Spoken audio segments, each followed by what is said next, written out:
시청자 여러분 안녕하십니까? 이데일리엔 성주원입니다.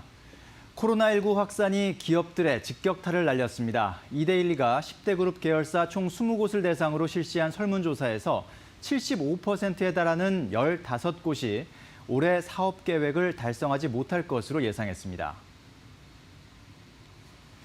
이는 앞서 대한상공회의소가 지난 9월 전국 2,300여 개 제조업체를 대상으로 실시한 설문조사 결과와도 일치합니다. 10대 그룹 대상 조사에서 비슷한 결과가 나온 것은 중소 중견기업뿐 아니라 대기업 실적도 코로나19 영향을 크게 받았다는 것을 뜻합니다. 이에 따라 기업들은 중장기 사업계획 재검토에 들어갔습니다. 이데일리 조사에서 응답기업 80%인 16곳은 중장기 사업계획 재검토에 착수했거나 재검토를 논의할 예정이라고 밝혔습니다.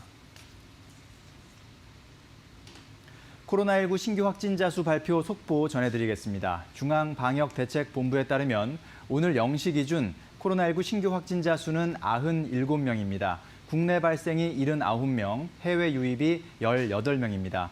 6일 만에 100명 아래로 줄었습니다. 이로써 누적 확진자 수는 26,732명입니다. 다음 소식입니다. 고 이건희 삼성 회장의 별세로 상장사 기준 국내 주식 부호들의 순위에도 지각 변동이 예상됩니다. 금융정보업체 FN가이드에 따르면 지난달 29일 기준 이 전 회장이 보유한 삼성전자 등 국내 상장사 지분 평가액은 17조 7,374억 원에 달합니다. 이 전 회장의 지분을 삼성 일가가 법정 비율대로 상속받는다고 가정하면 이재용 부회장의 지분 평가액이 처음으로 10조 원을 넘어서며 1위 자리를 물려받게 됩니다. 한편 이 전 회장의 지분에 대한 상속세는 10조 원에 달할 것으로 추정되고 있습니다. 미국 증시로 눈을 돌려 투자에 나섰던 이른바 서학개미가 지난달에는 매매 규모를 크게 줄인 것으로 나타났습니다. 한국예탁결제원 증권정보 포털 세이브로에 따르면 10월 국내 투자자들의 미국 증시 결제 대금은 약 129억 달러로 전달 대비 약 43% 감소했습니다. 미국 내 코로나19 확진자 수 급증과 대선 등으로 증시 변동성이 급격히 커진 때문으로 풀이됩니다. 다만 빅테크 기술주 선호 현상은 여전했습니다. 국내 투자자들이 지난달 가장 많이 사들인 종목은 테슬라로 약 2억 3천만 달러 순매수를 기록했고 이어 애플, 아마존 순으로 나타났습니다. 서울 강서구 가양동 CJ 공장 부지 밑그림이 조만간 새로 나옵니다. CJ가 지난해 말 부지를 매각하고 사업 주체가 바뀐 이후 처음 나오는 계획안입니다.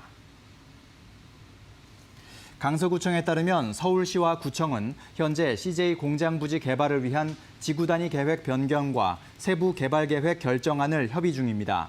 인창 개발이 제안한 계획안을 보면 해당 구역에는 지하 5층에서 지상 17층 규모의 복합시설이 들어섭니다.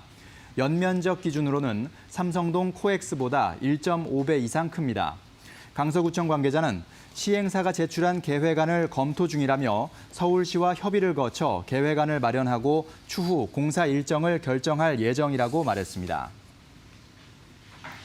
국내 시중은행의 가계대출 급증세가 한풀 꺾인 것으로 나타났습니다. 은행권에 따르면 5대 시중은행의 가계대출 잔액은 지난달 29일 기준 656조 1,101억 원으로 집계됐습니다. 9월 말보다 약 1% 늘었지만 증가폭은 9월보다 작았습니다. 금융권에서는 아파트 거래가 줄면서 신규 주택담보대출 실행이 감소한 영향이 큰 것으로 보고 있습니다.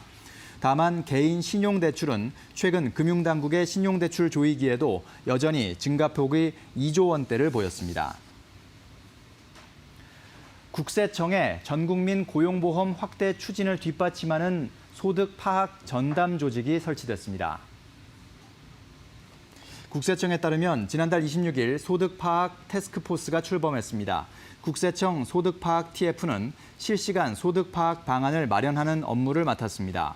국세청 관계자는 특수 형태 근로 종사자의 고용보험을 적용하고 긴급 재난지원금 대상을 정확하게 선별하려면 실시간에 가깝게 소득을 파악할 필요가 있다며 연 단위로 이루어지는 현행 소득 파악 체계를 개선하는 것이 TF의 목표라고 설명했습니다. 지금까지 이데일리엔 성주원이었습니다. 이어서 간추린 소식 전해드립니다.